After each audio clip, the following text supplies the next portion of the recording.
Welcome to the Responsibility Newsletter of GSR Services. Today we want to talk about the ISO 30005 for IHM reporting, as it has just been renewed with 100% of the votes in favor of it. What is ISO 30005? Many people have not heard about it. It's about information control for hazardous materials in the manufacturing chain of shipbuilding and ship operations. In other words, it's about how to manage material data for the ships throughout supply chains in an efficient manner, of course, and for enabling the manufacturers to develop the supplier's declaration of conformity and material declarations. They have to hand it over when they sell their products to suppliers or to the end customers in form of shipyards or ship owners, because these documents are required for the inventory of hazardous materials during the construction phase and for the maintenance thereof in the operational phase. How does the data flow look like? Primarily, it has to happen between the manufacturer and the supplier. The manufacturer has to request data from his supply chain about the hazardous materials contained in the materials and products the supplier is selling to the manufacturer. The manufacturer then has to provide the data to the shipyards when they order such parts, products and materials. And the shipyard has to develop the IHM based on that, and they have to hand it over to the ship owner with the delivery of the vessel. It has to be certified and maintained. The maintenance is the responsibility of the ship owner, and therefore he has to get the data from the manufacturer or any intermediate supplier. If the ship is due for recycling, the maintained IHM, the inventory of hazardous materials, has to be provided to the ship recycler so that he can plan the safe and environmentally recycling of that ship. A problem occurs when a supplier or a manufacturer does not provide safe and adequate data. That means the manufacturer, when one of his suppliers fail to provide exact data, can only provide wrong data or incomplete data, either to the shipyards, but throughout the ship operations to the ship owner. And that means that the crew becomes under a threat, because insecure data means potentially wrong data. And if the crew is not aware of a hazardous material on board, they might not take precautions when they have to handle it. The same applies to the ship recyclers. So over the lifetime of a ship, the crew is not only endangered by inadequate or wrong data, it accumulates over the operational phase of the ship. The IHM becomes less and less accurate, and that actively endangers the recycling workers. And the overall aim to ensure safe and environmentally sound recycling of ships cannot be achieved because of a wrongdoing supplier. How can we ensure that this does not happen, and how can we ensure secure data? The supply chain has to be involved in the entire process. Without them, it is nearly impossible to provide adequate data about products, components, machinery, and other materials which are used in structure and equipment of ships. That means suppliers have to collect data, have to aggregate the data to describe a specific product. The data has to be processed for that. Some calculations have to be done. For instance, on hand of the parts list, which describes the product. How many pumps are used in one product? So then the data is received for one pump, and it is multiplied by the number of pumps, and it has to be described if a hazardous material is contained therein and in the final product or system delivered to a shipyard or to the ship owner. That means the data coming from the supply chain has to be converted into own declarations describing an entire product. And all data which has been used and received and processed for developing the declarations, these material declarations, should be archived, because the chain of information is also a chain of risks and liabilities. If a supplier fails to provide adequate and correct data, he has to be held accountable. And the manufacturer who's making use of this wrong data has to be safeguarded. So archiving is a very important aspect of the whole lot. And we have to consider that the documents, the material declarations and supplier's declaration of conformity have to be valid as long as the product exists on board. So we talk about decades. The advantages.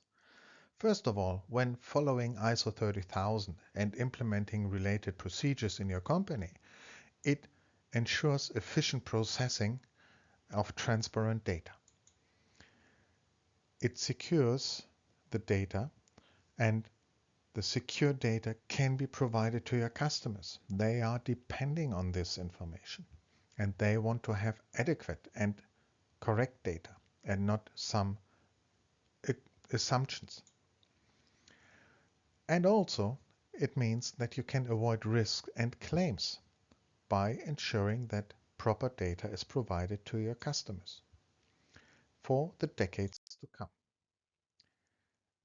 The fundamental principles for the whole lot is the chain of data is also a chain of responsibilities and liabilities. One should only provide secure data, no assumptions. And that means the own supply chain has to be involved.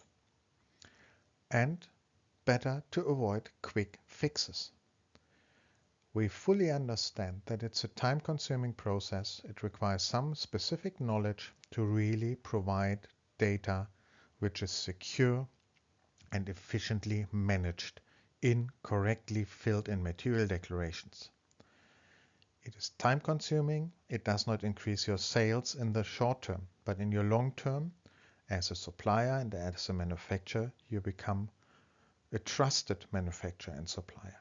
And you can use the availability of the properly developed documents as a unique selling proposition so far, because there are not so many who have really gone through the entire process, but it is overdue.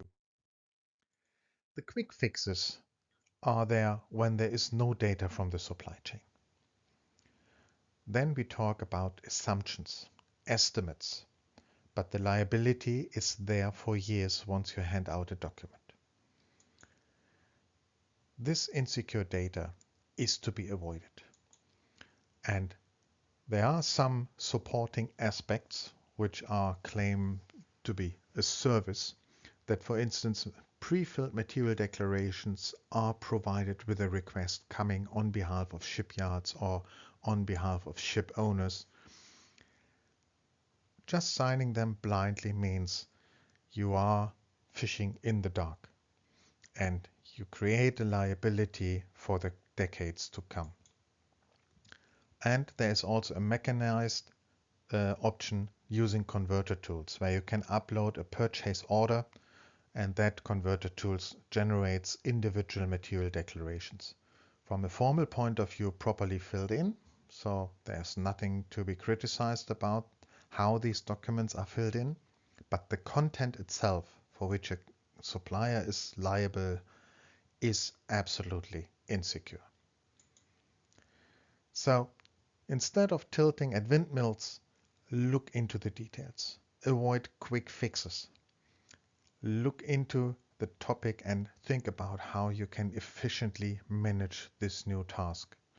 It is absolutely possible. The focus has to be set right and not just paper being produced for finishing the task, because this approach creates substantial risk for the years to come. ISO 30000 basically supports the IHM requirements of the International Maritime Organization and EU Ship Recycling Regulation. The principles are embedded in the industry guidance for ship suppliers and ship owners on material declaration for inventory of hazardous materials. It ensures correct data and it completely avoids associated risks. It's essential for ship recycling. If the IHM is of poor quality, A too convenient approach has been chosen by a supplier, by a shipyard, by a ship owner. The overall aim of the Hong Kong Convention to ensure safe and environmentally sound ship recycling can't be achieved. In contrast, it might even increase risks. So ISO 30005 is integrated since many years in all our IHM services because we believe and we are absolutely sure that this is the right approach to handle correct data and to avoid risk. Safe IHM data is absolutely required. Without that, we are just playing around with these legislations and with these conventions without achieving anything, and we only create costs and risks finally. So safe IHM data is the overall aim and the goal which we all together have to achieve. Thinking circular is a next step. We have done a responsibility newsletter on that topic, but circularity also means material safety. Thank you very much for listening. I hope you have enjoyed it and looking forward to our next responsibility newsletter. Thank you very much. Bye bye.